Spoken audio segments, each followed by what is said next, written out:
चालू वर्ष हे अत्यंत पर्व काळाचं वर्ष आहे.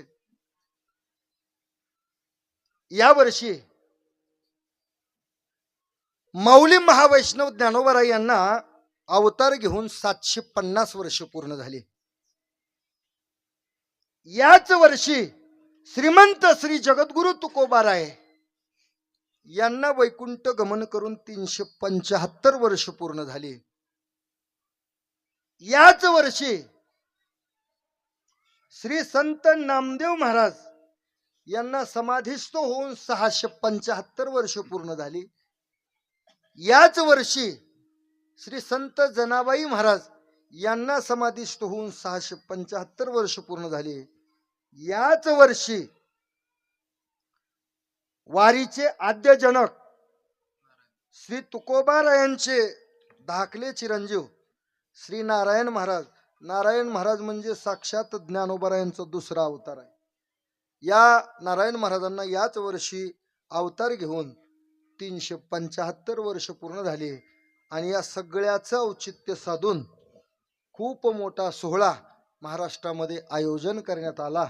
आणि या सोहळ्याची तारीख कर्मधर्म संयोगानं तुम्हा सर्वांच्या आशीर्वादानं मौजे श्री क्षेत्र लातूरला मिळाली. आणि लातूरला जगाच्या इतिहासामध्ये आजपर्यंत कधीच असा सोहळा घडला नाही आणि पुढे घडेल का नाही याची गॅरंटी नाही. असा सोहळा येत्या 22 फेब्रुवारी पासून 2 मार्च पर्यंत आयोजन करण्यात आलेला आहे.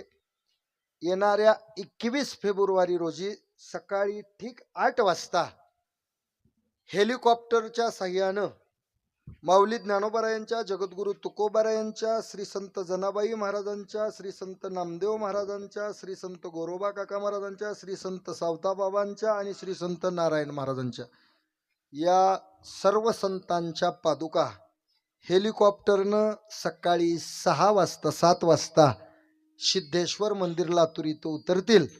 आणि इथून पुन्हा पुढं भव्य आणि दिव्य अशी मिरवणूक आयोजन केलेली आहे. मिरवणुकीचं स्वरूप सांगतो, नीट लक्ष देऊन ऐका. सर्वांनी या कार्यक्रमामध्ये सहभागी व्हायचं. हे माझं आमंत्रण नाही, हे तुकोबारायांचं आमंत्रण आहे, लक्षात घ्या. या 6-7 संतांच्या पादुका या 2 रथामध्ये विराजमान होणार आहेत. एक रथ जो आहे तो अचलबेट देवस्थान, या अचलबेट देवस्थानाचा आहे. आणि दुसरा रथ प्रति पंढरपूर म्हणून ओळखलं जाणारं पानगाव, त्या पानगावाचा दुसरा रथ आहे. या 2 रथामध्ये या संतांच्या पादुका विराजमान होतील. आणि या दिंडीचं स्वरूप असेल, लातूरमध्ये ढोल ताशांची पथकं खूप मोठी मोठी आहेत. तर सगळ्यात पुढं ढोल ताशांचं पथक असेल. त्या ढोल ताशांच्या पथकाच्या पाठीमागं 750 हिंदू धर्माची भगवी पताका घेऊन वारकऱ्यांच्या पोशाखामध्ये 750 वारकरी आपल्या खांद्यावरती भगवी पताका घेऊन उभे असतील. 750 वारकऱ्यांच्या पाठीमाग आपल्या हिंदू धर्मामध्ये सगळ्यात पवित्र मानले जाणारं कलश 375 माता भगिनी नऊवारी साडीमध्ये आपल्या डोक्यावरती कलश घेऊन उभे असतील.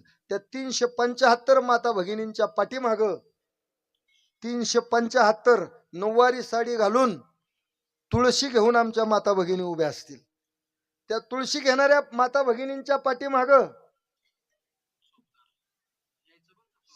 375 चोपदार आहेत पूर्ण पोशाखामध्ये. तिथं चोपदारांच्या पाठीमाग 375 विनेकरी डोक्याला फेटा बांधून आणि धोतर घालून कंबर बांधून असतील. त्याच्या पाठीमाग 375 मृदंग वादक धोतर घालून टोपी घालून पूर्ण पोशाखामध्ये स्वतःचा मृदंग घेऊन असतील. त्याच्या पाठीमाग 375 कीर्तनकार कंबर बांधून फेटा बांधून गळ्यामध्ये टाळ घेऊन उभे असतील. त्याच्या पाठीमाग 750 ज्ञानेश्वर नावाचे, त्याच्या पाठीमाग 675 नामदेव नावाचे, त्याच्या पाठीमाग 675 जनाबाई नावाच्या माता भगिनी. जनाबाई मिळणं अवघड होतं, पण परभणी पासून जनाबाई आल्यात, लक्षात ठेवा. खूप मोठी जनाबाईंची लिस्ट आहे. इथं जरी कुणी जनाबाई असेल तर तिथं संत होण्याचं सौभाग्य प्राप्त होणार आहे. नावं द्या, अख्ख्या महाराष्ट्रातली नावं माझ्याकडेच नोंदणी चालू आहे, तुम्ही ग्रुपवर वाचलेलं असेल. आलं का लक्षामध्ये? सगळ्यांनी या सोहळ्यामध्ये सहभागी व्हायचंय. 21 फेब्रुवारी रोजी सकाळी ठीक 8 वाजता ही दिंडी मिरवणूक चालू होईल. 25,000 गाथा वाचक त्या ठिकाणी गाथा पारायणाला, संगीत गाथा पारायणाला उपस्थित असणार आहेत. जेवणाची व्यवस्था आहे. तुम्ही इथून येणार असाल तर तुमची राहण्याची सुद्धा व्यवस्था आहे. आणि विशेष म्हणजे जेवणाचे, राहण्याचा एकही रुपया तुम्हाला खर्च करायचा नाही. फक्त तिथपर्यंत यायचंय. लातूरमध्ये आलं की लातूरमधून त्या कारखान्यापर्यंत जिथं हा सोहळा आहे तिथं जाईपर्यंत सिटी बस सुद्धा फ्रीच आहेत महाराज.